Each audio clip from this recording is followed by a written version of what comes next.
আপনি এখানকার অতিথি, আর অতিথির থেকে সাহায্য নেওয়া দ্বারকার পরম্পরা নয়। রাধা একদম ঠিক কথা বলেছে শ্রী হনুমান।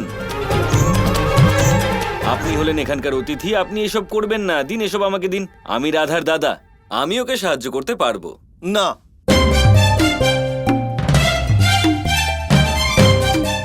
ঠিক আছে, যেমনটা দেবী রাধার ইচ্ছা। এই নিন, কিন্তু এই কথাটা মনে রাখবেন ভ্রাতা বলরাম, এই বাসনগুলো কিন্তু ভর্তি এবং অত্যন্ত ভারী। তুলতে পারবেন তো এগুলো? আপনি নিশ্চিন্ত থাকুন শ্রী হনুমান, আমার শক্তির ব্যাপারে আপনার এখনো সেরকম কোনো ধারণা নেই। আমি বলতে চাইছি যে আমরা দুজনেই তো শক্তির দিক থেকে সমান। হ্যাঁ হ্যাঁ শ্রী হনুমান, দাদা কিন্তু খুবই শক্তিশালী, উনি খুব সহজেই এগুলো তুলে নেবেন।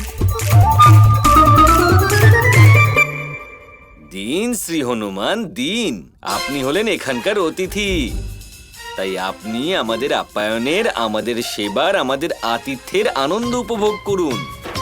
এবার তো আপনি সর্বশ্রেষ্ঠ ভক্ত হিসেবে পরিচিতিও পেয়ে গেছেন, তার মানে এবার তো আপনি নিজেও এখান থেকে প্রস্থান করার কথা ভাবছেন নিশ্চয়ই। শুধু আমাকে একটু জানিয়ে দেবেন, কারণ আমি তো নিজে হাতে আপনার যাত্রার সুবন্দোবস্ত করব, সেজন্য। এসো রাধা।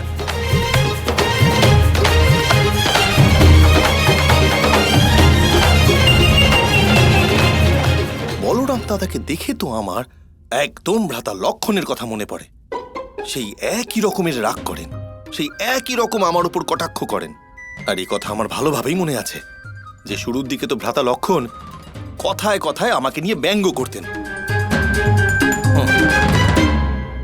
দাদা, আপনার কিন্তু শ্রী হনুমানকে এইভাবে বলা ঠিক হয়নি। আচ্ছা, তো উনি আমাকে বন্দি বানিয়ে রাখতে পারেন, সেটা ঠিক। তাই বলে আপনি প্রতিশোধ নেবেন? হয়তো ওনার খুব খারাপ লেগেছে, কিন্তু সত্যি কথা বলতে শ্রী হনুমানের মধ্যে এমন কিছু আছে যা ঠিক নয়।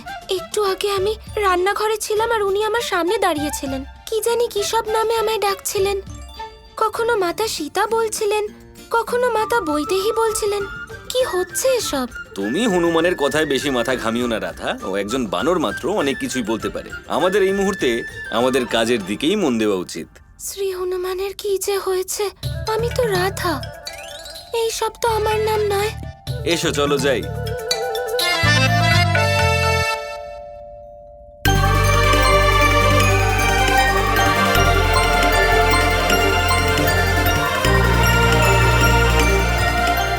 দাদা, আমাদের বিশেষ অতিথি কোথায় আছেন? তার সংবাদ এসেছে কানেই যে আজ তিনি আমাদের সবার সাথে বসে খাবেন না, বরং একা একা নিজের ঘরে বসে খাবেন। খাবারও তাই ঘরেই নিয়ে যেতে বলেছেন। শ্রী হনুমান এই সংবাদ পাঠিয়েছেন? হ্যাঁ, মনে হয় ওনার একটু অভিমান হয়েছে।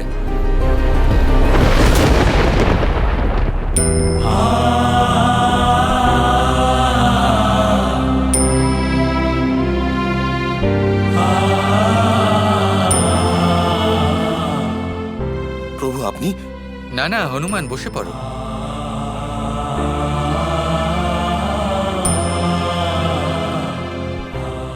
এটা কিন্তু উচিত করলে না হনুমান, ভোজনের ওপর এত রাগ। খাবার নিয়ে রাগ করিনি প্রভু, কিন্তু আপনি তো আমাকে বিচিত্র দ্বন্দ্বের মধ্যে ফেলে দিলেন। যখনই দাদা বলরামকে দেখি তখনই ওনার মধ্যে ভ্রাতা লক্ষণের ছবি দেখতে পাই, আর যখন দেবী রাধাকে দেখি তখন মাতা জানকীর কথা মনে পড়ে।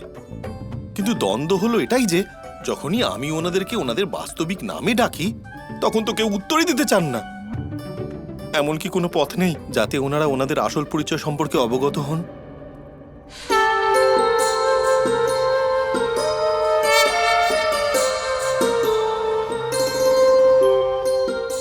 আমার হাত থেকে এক গ্রাস গ্রহণ করো, আমি সংকেত দিয়ে দেব।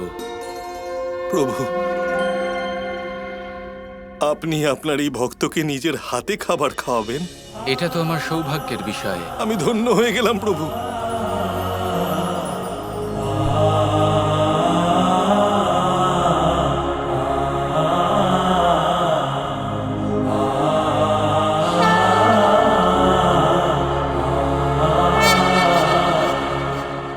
ব্যাস প্রভু, আমার পেট ভরে গেছে। সমগ্র দ্বারকার লাড্ডু শেষ করে দিয়েছে যে হনুমান এক গ্রাস খেয়ে আজ তার খিদে মিটে গেল। খিদে মেটেনি প্রভু, আমি তৃপ্ত হয়ে গেছি। আমি চিরকালের মতো তৃপ্ত হয়ে গেলাম। এবার সংকেত দিন প্রভু, কোনো পথ দেখান। মাতা সীতা আর ভ্রাতা লক্ষণকে না দেখে থাকতে পারছি না। ঠিক আছে, যখন সীতা লঙ্কায় ছিল আর তুমি দেখা করতে গেছিলে, তখন সীতা কিভাবে এটা জানতে পারলো যে আমি তোমায় পাঠিয়েছিলাম? মনে করতে চেষ্টা করো, আর সেরকমই কিছু এইবারও করে দেখো।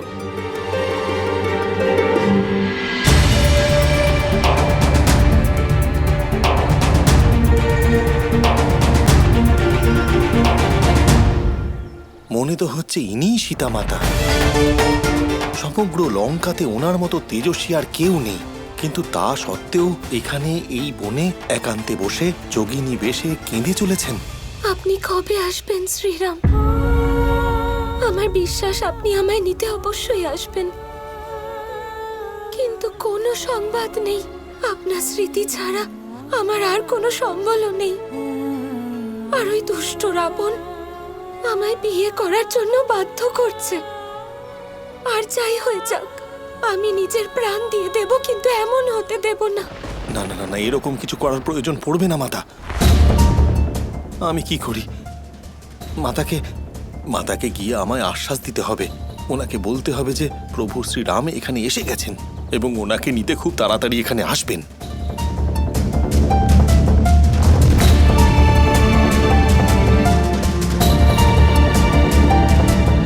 প্রণাম মাতা।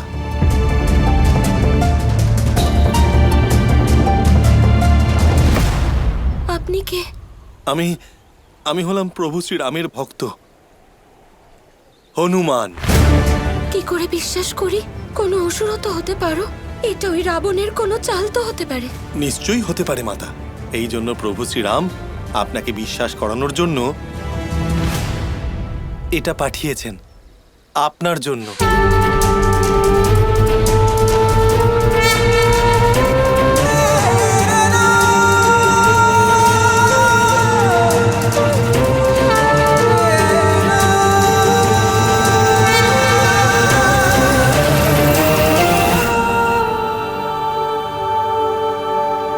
এটা তো ওনারই। হ্যাঁ মাতা, এটা যেমন ওনার জিনিস, তেমনি ঠিক আমিও ওনারই ভক্ত। আর আপনার জন্য ওনার সংবাদ এনেছি। প্রভু শ্রীরাম বলেছেন আমি যেন আপনার কাছে এই সংবাদ পৌঁছে দিই। উনি শীঘ্রই এখানে আসছেন আপনাকে নিতে। আর এটাও বলেছেন বিরহের যে যন্ত্রণা আপনি ভোগ করছেন, ঠিক ততটাই যন্ত্রণা উনিও পাচ্ছেন। ওনার প্রত্যেকটি নিঃশ্বাসে শুধু আপনারই নাম রয়েছে। ওনার দৃষ্টি শুধু আপনাকেই খুঁজে চলেছে। আর সত্যি বলছি মাতা, আপনাকে আর প্রভু শ্রীরামকে দেখার পর আমি এটা বিশ্বাস করেছি যে সংসারে আপনাদের মতো প্রেম আর কেউ কখনো করতে পারবেন না। ধন্যবাদ হনুমান। ওনার এই সংবাদ পেয়ে আমার সাহস আরো বেড়ে গেছে। এবার তুমি ফিরে যাও। ফিরে যাব? মাতা, আমার মনে একটা পরিকল্পনা এসেছে। কেন আপনি এখানে থেকে এত কষ্ট ভোগ করবেন? আপনি আপনার এই পুত্রের কাঁধের ওপর বসুন, আমি আপনাকে এই মুহূর্তে আকাশ পথে শ্রীরামের কাছে নিয়ে যাব। অবশ্যই নিয়ে যেতে পারো, কিন্তু তাতে ওই দুষ্ট রাবণ পরস্ত্রী হরণের শাস্তি পাবে না, সংসার উদাহরণ পাবে না। আর আমার আর শ্রীরামের অনন্য ভালোবাসা সম্মান পাবে না। তা রাবণের সমাপ্তিতে সম্ভব। এবার আমি শ্রীরামের সাথেই এখান থেকে যাব হনুমান। সংসারকে নারীর সম্মান শেখাবো। অদ্ভুত মাতা, আপনি ধন্য। সংসার যাতে এই শিক্ষা পেতে পারে সেই জন্য নিজে আপনি এত কষ্ট ভোগ করতে চাইছেন। আপনি ধন্য মাতা। আমি সেই মুহূর্তটা কিভাবে ভুলে যেতে পারি যখন মাতা সীতা আপনার পাঠানো জিনিস দেখে আমায় চিনতে পেরেছিলেন। আর প্রভু প্রভু বলে কথা, চলে গেছেন। কিন্তু যেতে যেতে আবার খিদে আর আমার শঙ্কা এই দুই মিটিয়ে দিয়ে গেছেন। Kৃষ্ণ কৃষ্ণ কৃষ্ণ শ্রীরাম